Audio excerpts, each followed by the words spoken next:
तो कम भी डाल सकते हैं।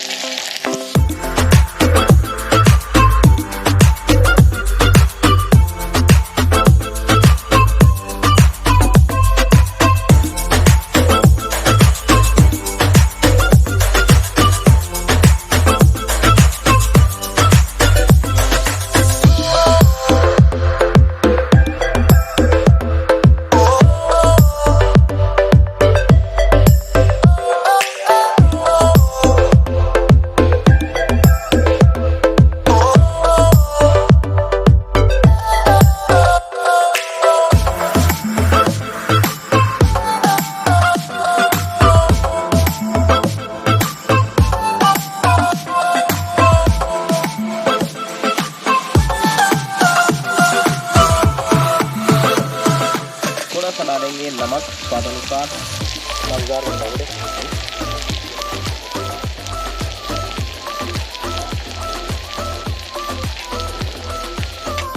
थोड़ा सा इसे 5 मिनट हल्की आंच में।